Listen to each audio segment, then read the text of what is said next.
म्हणली भांडा तुम्ही अजिबात नाही. हा आपणच भांडतो आणि परत मामाकडं मामा बघाकडे तेवढं एवढं काहीच नाही. काय काय तर पाहिलं परवा दिवशी महाराज एक मावशी मामा समोर. सर्वांनी इकडे लक्ष द्या. उदाचा वेळ झालेला आहे. कुणी उदाला अडवू येऊ नये. जे जिथं असतील तिथं बसून घ्या. दर्शन लाईन बंद झाली.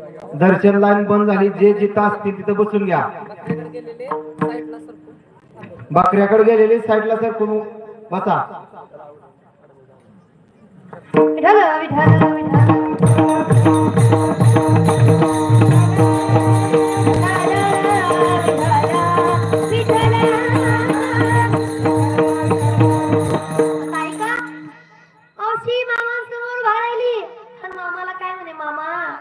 सगळं करते हो. बग्यामध्ये जेवण देते. बग्याच्या मंडळींची सेवा करते.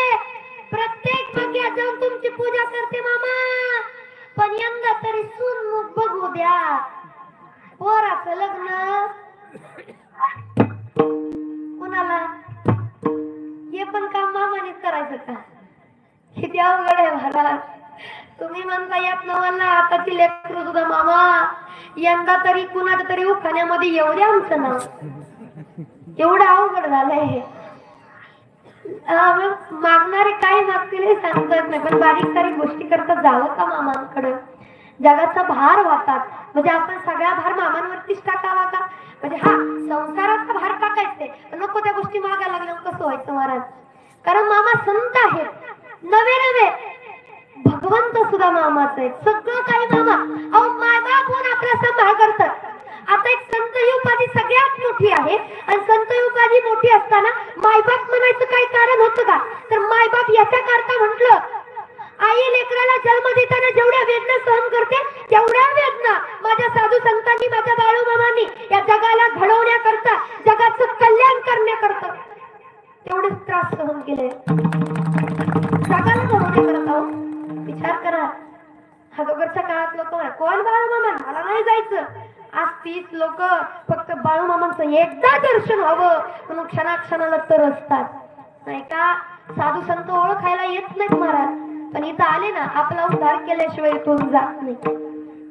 मायबाप म्हणतात जेवढा त्रास आईने सहन केलाय तेवढा साधू संत सहन करतात. आपल्याला वाढवण्याकरता जेवढा त्रास आपल्या बापाने घेतला ना तेवढाच त्रास साधू संत घेतात. म्हणून साधू संतांना मायबापाची उपाधी लावली जाते. जगामध्ये सगळ्यात मोठं जर आपल्यासाठी कोण काय करत असेल तर आपले मायबाप करतात आणि त्या मायबापाची उपाधी साधू संतांना देतात. आणि उपाधी द्यायचं कारण असं की उपाधी दिल्याशिवाय लोकांना कळत नाही. तुम्ही कीर्तनाला आलं खरं आणि जाताना एखाद्याने तुम्हाला विचारलं दादा बग्यात गेलता काय? हा गेलो होतो. कीर्तन ऐकलं काय? ऐकलं की. कसं होतं? कसं होत? कसं होतं? कसं होतं? कसं होतं? कुशल कसं म्हणताय ते म्हणाय आपण काय सांगणार आहे?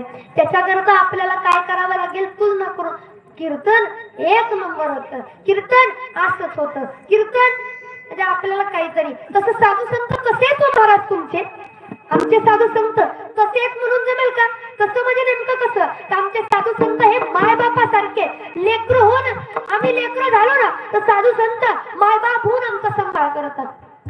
आणि म्हणून मला वाटतं की जगात कुठलीही अडचण येऊ द्या माझ्या साधू संतांकडे जा. कारण ऐका तुम्ही देवाची संगत केल्यानंतर देवाची पूजा केल्यानंतर साधू संत भेटतील का हे सांगता येणार नाही. परंतु माझ्या बाळूमामा सारख्या साधू संतांकडे गेला तो जगाचा बाप पण हरीश पांडुरंग परमात्मा तुम्हाला भेटल्याशिवाय राहणार नाही. कुठं गेलं पाहिजे? पहिल्यांदा कुठं? बाळूमामांकडे गेलं पाहिजे. कारण जाण्या अगोदर त्यांचं नाव तर घेतलं पाहिजे. म्हणून बाळूमामाच्या नावानं बाळूमामाच्या नावानं